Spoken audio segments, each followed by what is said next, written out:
one of Bella paying off her vet bill.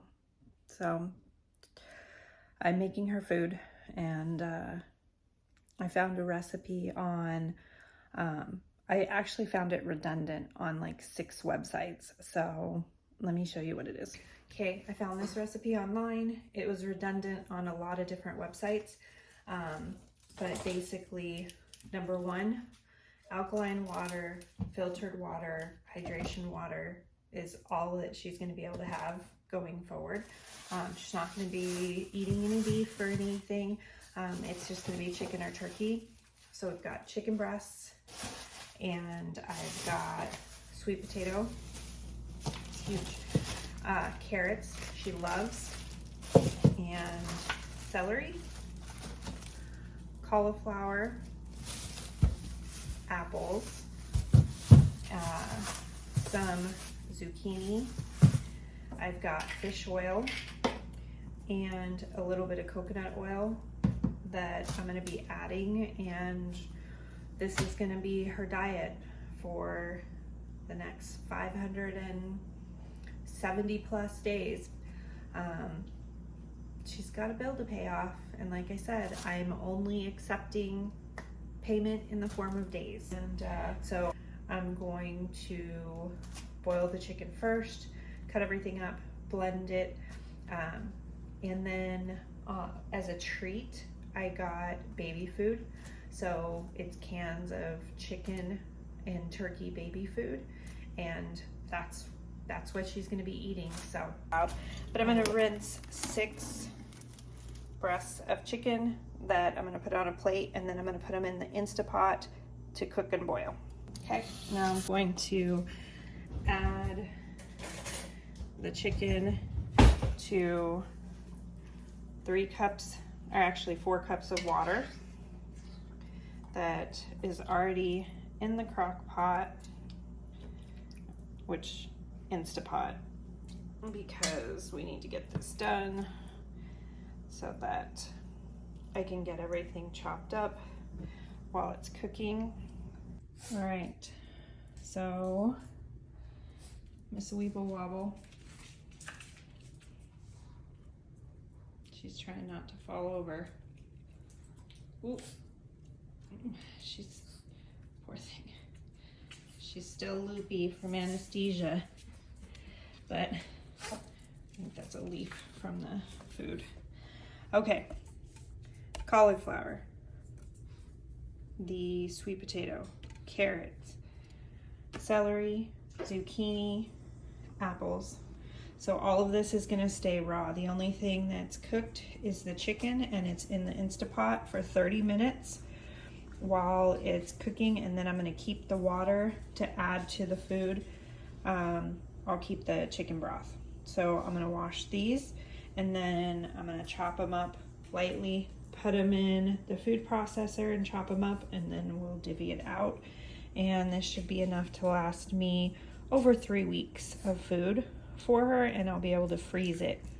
So I'm gonna wash it up, take the stickers off, and again, zucchini, celery, carrots, sweet potato, cauliflower, and apples, and then I'll add the oils as well. I also have eggshells, powdered eggshells, to add to it as well tomorrow. So chopped up, and then I'm going to add that to the glass bowl. First thing, it's gonna make a mess. So blended up the cauliflower, carrots, the celery, the sweet potato, apple, zucchini. It's all in here. I'm sure I just forgot something. I think that was it. So 3 zucchini, half of a really big sweet potato, 6 carrots, 8 stalks of celery, 2 apples are in here, and a head of cauliflower. And it's this giant bowl. And so what I'm going to do is I'm going through here and checking that none of these pieces are too big, because I'll just pull them out and chop them up, which I can do that too when I mix it with the chicken. But this is a giant bowl, and for a dog her size, this is gonna go a long way. And I'm gonna freeze it. And like I said, I think I'm gonna freeze it in glass, like glass containers, so that way I don't get anything from the plastic. I don't know if that's a true thing or not, but I'm not willing to risk anything right now. So it looks like hamburger meat. It looks like ground turkey, or like I'm making meatloaf. But I did just mix some of this with the chicken baby food that I already had.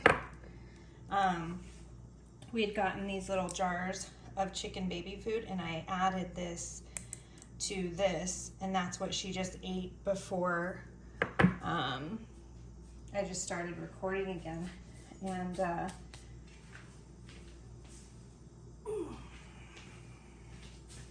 it's approved. She likes it. Huh. Did that messy girl. So she is up and walking around, so I do think that the anesthesia from her teeth removal is really starting to wear off. It's now been about 30 hours since her surgery to remove most of her teeth, and we found out that we are dealing with kidney failure. So within 30 hours, we're changing it up. So that's what that looks like. And then I'll shred the chicken because the chicken's done now. So I don't think you can see that, but the chicken's done. It's in there. I'm gonna pull it out, and I hate that, but I'm gonna keep the water to add it. And I'm gonna shred that chicken.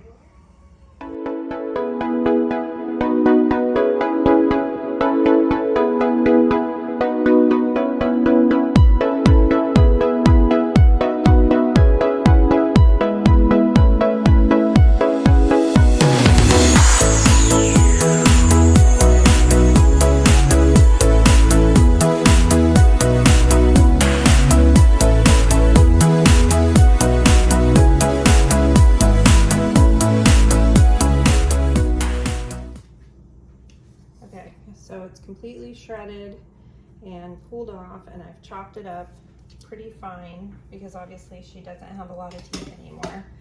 And I did find a container. So we have these Hot Logic, and we use them to cook in the 4Runner when we're plugged into a power bank, or I have an adapter in the back of the 4Runner. But they're these like little lunch boxes, and they have this little hot plate in them.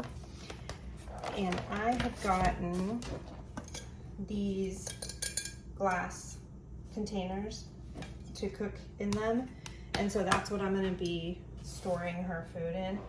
And according to everything online, you need to make sure that it's a 50-50 split of the food.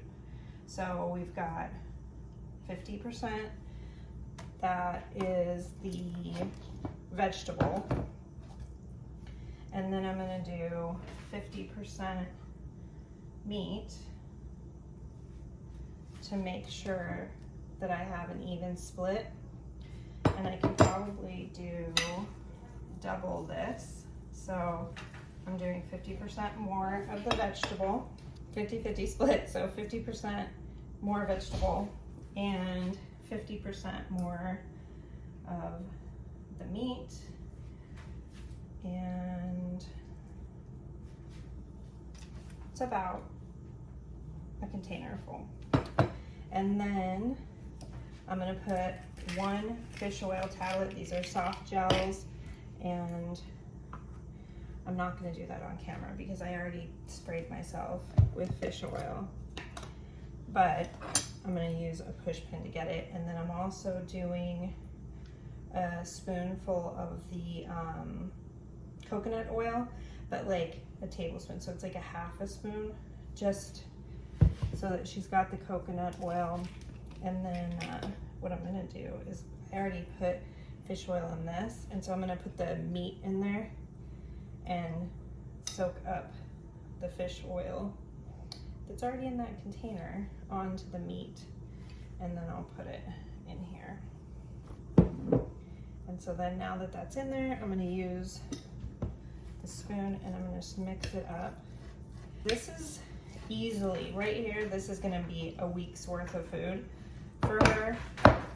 I do think that I'm going to feed this to the other dogs as well because it can't hurt them.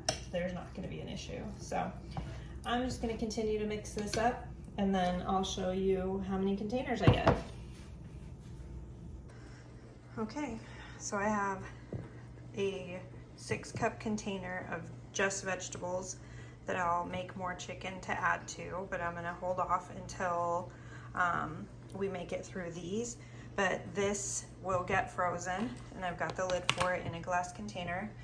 This one is a cup, and we're keeping it out to mix with her kidney blend kibble that we soak in water normally, but we're gonna soak it in chicken broth right now, and then add it to this to get her used to eating just this, right? And then these each are 3 cups. I believe this one's a 3-cup, and I believe this one is a 2-cup. Altogether, I think I figured this is gonna be 12 cups worth of food, and she can do a cup a day, so half a cup in the morning, half a cup in the evening, and this is 12 servings. And then something else I wanted to mention that I've just kind of dawned on me when I was trying to figure out, you know, the homeopathic way to go, as well as obviously medications and all the things that we're gonna do. In 2011, Bella actually got parvo, and I don't know if all of you know what parvo is, but generally parvo is fatal to dogs, and she was just about 2 years old, about to be 3. Was she 3? Yeah, she was 3, about to be 4, I'm sorry. And she got parvo because we were living in an apartment that people weren't picking up their dog poop, and there was a dog that was sick. She hadn't had her parvo shot because she hadn't gotten to the right weight, because there's a certain threshold. You have to have a 5-pound dog or better. We couldn't find any vet that had the small enough dose for her, and we fought it. And I went through all of the stages of grief in a matter of 25 minutes, and we did everything we could. And I think on the next video, I'll show you what we did to save her life then. It took a week, and she survived it. And I can't name more than 5 dogs that I know of that have. So I am very confident that we're gonna get at least 578 more days out of this dog. She ain't going anywhere. So keep the faith with me, would you? And we'll see you next time. Thanks. Bye.